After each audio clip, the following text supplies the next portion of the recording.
கடன் பிரச்சனையில் சிக்கித் தவிப்பவர்கள் ருண விமோசன பிரதோஷ காலத்தில் கடனை அடைக்கலாம்.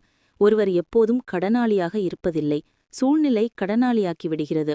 அந்த சூழ்நிலை ஜோதிடத்தில் எப்படி அமைகிறது என பார்ப்போம்.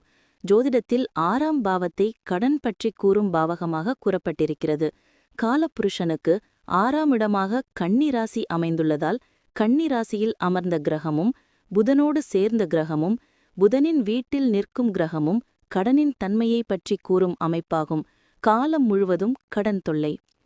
ஒருவரின் வாழ்க்கையில் போராட்டங்கள் இருந்து கொண்டே இருக்கும்.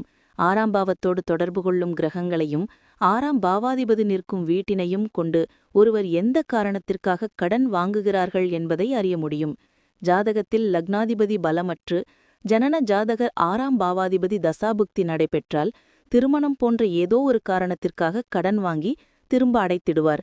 ஆனால் லக்னாதிபதி பலமற்று 2ஆம் வீட்டின் அதிபதி குரு பகவான் பார்வையின்றி 12ஆம் பாவத்தில் அமர்ந்து திசை நடைபெற்றால் அவர் சம்பாத்தியம் முழுவதும் கடன் வட்டி கட்டியே வீணாகும். சம்பாதிக்கும் எதையும் சேமிக்க முடியாது. கடன் தீர்க்கும் கேது பகவானும் செவ்வாய் பகவானும் மிகவும் பெரும்பங்காற்றுகின்றனர். கேதுவின் அதிதேவதை விநாயகரை வணங்கலாம். செவ்வாய்க்கிழமைகளில் விநாயகருக்கு வெற்றிலை மாலை சாற்ற கடன் அடையும். செவ்வாயின் அதிதேவதை முருகனை வணங்குவது, கேது செவ்வாய் சேர்க்கை பெற்ற மைத்ர முகூர்த்தத்தில் கடன் அடைப்பது விரைவில் கடன் அடைய சிறந்த வழிகளாகும். கடன் தீர்க்கும் நரசிம்ஹர்.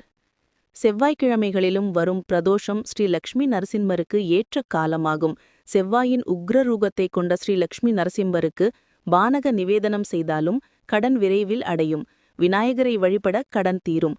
ருத்ரமூர்த்தியும் நரசிம்மரும் சேர்ந்த உருவமான ஸ்ரீ சரபேஸ்வர மூர்த்தியை பிரதோஷ காலத்தில், முக்கியமாக ருணவிமோச்சன பிரதோஷ காலத்தில் வழிபட தீராத கடன் தீரும். வாலாஜாபேட்டை தன்வந்திரி பீடத்தில் அருள்பாலிக்கும் கூர்ம நரசிம்மர், செங்கல்பட்டு அருகில் சிங்கப்பெருமாள் கோயில், பரிக்கல், திருச்சி ஸ்ரீரங்கம் காட்டழகி சிங்கர் ஆகிய ஊர்களில் உள்ள ஸ்ரீ லக்ஷ்மி நரசிம்ம மூர்த்தியை வழிபட அனைத்து கடன்களும்